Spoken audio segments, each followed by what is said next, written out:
और यीशु मसीह के प्यारे और खूबसूरत नाम में तमाम स्टूडेंट्स को मेरी तरफ से सलाम कबूल हो। आज हम टेंस के बारे में सीखेंगे और चूंकि हम ग्रीक पर काम कर रहे हैं तो हम ग्रीक के हवाले से टेंसेस को सीखेंगे। तो आज हम सीखेंगे टेंस ग्रीक लैंग्वेज के अंदर क्या है। ग्रीक लैंग्वेज के अंदर टेंस की 6 इकसाम होती हैं, जिनमें से present tense, future tense, aorist tense, perfect tense, imperfect tense और प्लू परफेक्ट टेंस होता है। लेकिन हम यहां पर बात करेंगे पास्ट यानी फेल हाल माजी के बारे में। तो यूनानी जुबान के अंदर पास्ट टेंस के मुतालिक जब हम बात करते हैं तो इससे रिलेटेड जो है वो 4 यानी 4 टेंसेस हैं, जिसके अंदर aorist tense, perfect tense, imperfect tense, pluperfect tense आता है। लेकिन हम जिस टेंस के ऊपर बात करेंगे वो है aorist tense, aorist indicative active tense. Aorist indicative active tense जो है ये पास्ट से रिलेटेड है, यानी जब हम इसकी ट्रांसलेशन करते हैं तो ये फेल हाल माजी के अंदर इसकी ट्रांसलेशन की जाती है। और एरिस्ट टेंस की 2 इकसाम होती है। फर्स्ट जो है उसको हम कहते हैं फर्स्ट एरिस्ट, वीक एरिस्ट या रेगुलर एरिस्ट, और दूसरी किस इसकी है सेकंड एरिस्ट, स्ट्रॉन्ग एरिस्ट या इररेगुलर एरिस्ट इसे कहा जाता है।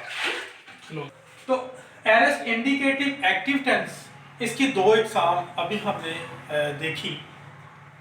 फर्स्ट वीक रेगुलर एरिस्ट, और सेकंड जो हमने देखी वो सेकंड एरिस्ट, स्ट्रॉन्ग एरिस्ट या इररेगुलर एरिस्ट भी इसे कहा जाता है। इररेगुलर एरिस्ट से मुराद ये है कि इसकी जो फॉर्म्स होती हैं वो टोटली इररेगुलर होती हैं। जिस तरह से हम इंग्लिश के अंदर जो है फॉर्म ऑफ द वर्ब्स पढ़ते थे तो हम बात करते थे गो, उसकी सेकंड फॉर्म होती थी वेंट और उसकी थर्ड फॉर्म होती थी गॉन, गो वेंट गॉन। इसी तरह से ग्रीक लैंग्वेज के अंदर भी जब हम बात करते हैं स्ट्रॉन्ग एरिस्ट की तो इसके अंदर भी जो फॉर्म ऑफ द वर्ब्स होती हैं वो टोटल जो है इररेगुलर होती है, यानी कि रेगुलर नहीं होती। रेगुलर से मुराद ये है जैसे कि हम फॉर्म पढ़ते थे लव, लव्ड, लव्ड, ईडी लगाने से उसकी सेकंड फॉर्म और थर्ड फॉर्म बन जाती थी। लेकिन जो है गो एंड गॉन की जो फॉर्म्स होती थी वो टोटली इररेगुलर होती थी, वो टोटली चेंज होती थी। तो इसी तरह से ग्रीक लैंग्वेज के अंदर भी जब हम बात करते हैं स्ट्रॉन्ग एरिस्ट की या सेकंड एरिस्ट की या इररेगुलर एरिस्ट की तो इसके अंदर जो फॉर्म ऑफ द वर्ब होती है वो टोटली चेंज होती है। तो इसके लिए हम सबसे पहले तो हमें फार्मूला आना चाहिए कि किस फार्मूले के तहत जो है हम जो है अब वो स्ट्रॉन्ग एरिस्ट को जनरेट कर सकते हैं या बना सकते हैं। तो इसके जी 4 पोर्शन होते हैं। फर्स्ट के अंदर जो है वो आपका ऑगमेंट आता है, सेकंड के अंदर आपका एरिस्ट एक्टिव टेंस की स्टेम आती है, थर्ड पोर्शन के अंदर आपका कनेक्टिंग वॉवल आता है, फोर्थ पोर्शन के अंदर आपकी जो है वो सेकेंडरी एक्टिव पर्सनल एंडिंग आती है। ठीक है जी, तो 4 चीजें आ गई।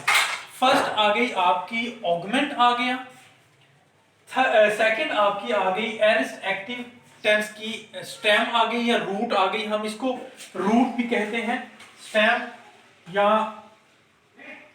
रूट। और थर्ड जो है इसका कनेक्टिंग वावल, इसके अंदर एक कनेक्टिंग वावल होता है। और फोर्थ जो है वो सेकेंडरी एक्टिव पर्सनल एंडिंग। अगर हम बात करें प्रेजेंट टेंस के अंदर हम एक जो है वो वर्ब यूज करते थे लंबानो, लंबानो। अगर हम इसकी बात करें कि इसका स्ट्रॉन्ग एरिस्ट बनाए तो वो बनता है एलाबोन, वो इसका स्ट्रॉन्ग एरिस्ट बनता है एलाबोन।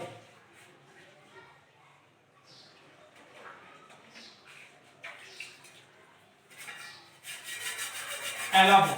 तो इसके अंदर अब हम क्या करेंगे, इसको ब्रेकअप करते हैं इन 4 पार्ट्स के अंदर। तो वो हम देखते हैं। सबसे पहले हमारे पास आ गया ऑगमेंट, सेकंड आपका आ गया लाभ, कनेक्टिंग वावल आपका आ गया ओमिक्रॉन, और इसकी सेकेंडरी एक्टिव पर्सनल एंडिंग आ गई न्यू। तो ये 4th पोर्शन है एक स्ट्रॉन्ग एरिस्ट के अंदर। जैसे हमने फार्मूला लिखा कि इसके अंदर 4 पोर्शन है, ऑगमेंट आता है, स्टेम आती है, कनेक्टिंग वावल आता है और पर्सनल एंडिंग आती है। तो एप्सिलॉन, लाभ, ओमिक्रॉन और न्यू, न्यू इसकी क्या है, पर्सनल एंडिंग है। तो ये बना एलाबोन, ये इसका स्ट्रॉन्ग एरिस्ट है। एंजल तुम हम बात करेंगे इसकी पैराडीन की, कि स्ट्रॉन्ग एरिस्ट के अंदर जो है जब हम इसको जो है वो पैराडीन बनाते हैं तो इसकी पैराडीन के अंदर कौन कौन से पार्ट और इसका जो स्ट्रॉन्ग एरिस्ट बनता है तो उसको हम मज़ीद कितने जो है वो पार्ट्स के अंदर यूज़ करते हैं, फर्स्ट पर्सन के लिए, सेकंड पर्सन के लिए या थर्ड पर्सन के लिए। फॉर एग्जांपल ये इसकी पैराडीन है, strong aorist indicative active of लंबानो।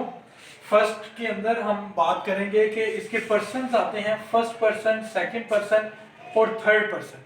First person singular, second person singular, third person singular, first person, second person, third person plural. तो ये फॉर्म ऑफ लंबानो, इसके जो first person, second person, third person singular के लिए और प्लूरल के लिए जो इस्तेमाल होते हैं वो है एलाबोन, एलाबेस, एलाबेन, एलाबोमेन, एलाबेटे, एलाबोन। इसके अंदर इसकी जो एंडिंग है, जो इसकी पहचान है वो है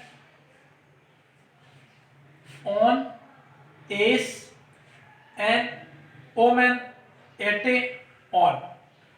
ये इनकी जो है वो एंडिंग है, इससे इसकी पहचान होती है। फर्स्ट पर्सन के लिए जो है, फर्स्ट पर्सन सिंगुलर के लिए एलाब ऑन इस्तेमाल होता है और सेकंड पर्सन सिंगुलर के लिए जो है एलाबेस इस्तेमाल होता है। थर्ड पर्सन सिंगुलर के लिए एलाबेन इस्तेमाल होता है। फर्स्ट पर्सन प्लूरल के लिए जो है वो एलाबोमेन इस्तेमाल होता है। सेकंड पर्सन प्लूरल के लिए एलाबेटे इस्तेमाल होता है। थर्ड पर्सन प्लूरल के लिए एलाबोन इस्तेमाल होता है। यहाँ पर अगर हम देखें, जब हम ट्रांसलेशन करते हैं तो ये चूंकि हम बात कर रहे हैं स्ट्रॉन्ग एरिस्ट जो है वो पास्ट की बात करता है, तो पास्ट की बात करने का मतलब ये है कि हम इसकी ट्रांसलेशन जब करेंगे तो ये पास्ट के अंदर होगी। पहले हम बात करते थे, जब हम लंबानो इस्तेमाल करते थे, ये प्रेजेंट टेंस है, प्रेजेंट इंडिकेटिव एक्टिव टेंस, तो उसके अंदर हम इसकी ट्रांसलेशन करते थे I am taking, I am receiving. लेकिन यहाँ पर हम इसकी जो है वो पास्ट के अंदर जब हम इसकी ट्रांसलेशन करेंगे तो इसके अंदर second form of the verb इस्तेमाल किया जाएगा। यानी टेकिंग हम इस्तेमाल करते थे या टेक इस्तेमाल करते थे, तो अब हम टुक इस्तेमाल करेंगे।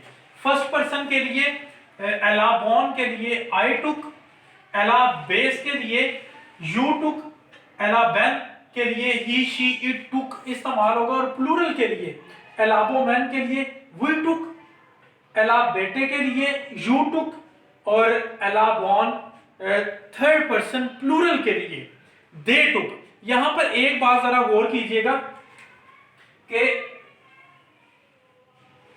फर्स्ट पर्सन सिंगुलर और थर्ड पर्सन प्लूरल, इन दोनों की एंडिंग जो है वो सेम आती है, यानी कि एंड के ऊपर ऑन इस्तेमाल होता है। तो याद रखिए, इसका जब भी हम ट्रांसलेशन कर रहे होंगे तो इससे पहले जो इसका सब्जेक्ट होगा उससे रिलेटेड हम इसकी ट्रांसलेशन करेंगे। जब भी सिंगुलर आएगा तो उसका जो सब्जेक्ट होगा वो सिंगुलर होगा, और जब प्लूरल की बात करेंगे तो उसका सब्जेक्ट हमेशा जो है वो प्लूरल होगा। उसके मुताबिक हम आई टुक या दे टुक इस्तेमाल करेंगे। ये बात आपने हमेशा याद रखनी है। तो ये इसकी एंडिंग है, इसको हम एक मरतबा फिर से रिवीजन कर लेते हैं। ये इसकी पैराडिम है, और पैराडिम हमेशा जो है वो वर्ब की होती है। आज हमने ये सीखा है इसके अंदर के स्ट्रॉन्ग एरिस्ट के जो है वो जब हम इसकी पैराडिम बनाते हैं तो इसके अंदर क्या क्या चीजें आती हैं, इसका फार्मूला हमने सीखा है। इसके अंदर ऑगमेंट इस्तेमाल होता है, और सम टाइम जो है इसके अंदर जो है एप्सिलॉन एज ए ऑगमेंट इस्तेमाल होता है, और उसके अलावा एटे भी इस्तेमाल किया जाता है। इर्रेगुलर फॉर्म्स के अंदर जो है वो ऑगमेंट और आपका जो है एटे भी यूटिलाइज किया जाता है। ये भी आपने याद रखना है। नेक्स्ट जो लेक्चर होगा उसके अंदर हम सीखेंगे कि एक तो एटे जो है वो कैसे इस्तेमाल होता है उस वर्ब के बारे में, और दूसरा हम एक कंपाउंड वर्ब के बारे में सीखेंगे कि एरिस्ट टेंस के अंदर कंपाउंड जो वर्ब हैं उनको कैसे हम ट्रांसलेट करते हैं, या उनके बारे में हम कैसे जो है ग्रीक से इंग्लिश में उसकी ट्रांसलेशन करते हैं। तो मेरी तरफ से आप सबको फिर से सलाम, और मैं ये कहना चाहूँगा कि आप सब अपना ख्याल रखें। और मुझे काफ़ी दोस्तों ने कहा था कि ग्रीक और हिब्रू के हवाले से जो है वो कुछ ना कुछ जो है हमारी हेल्प की जाए, तो इस वजह से मैंने ये एक छोटी सी वीडियो जो है बनाकर आपसे शेयर की है। तो मुझे भी अपनी दुआओं में याद रखें, और मेरी फैमिली को भी, और अपना बहुत ज़्यादा ख्याल रखें।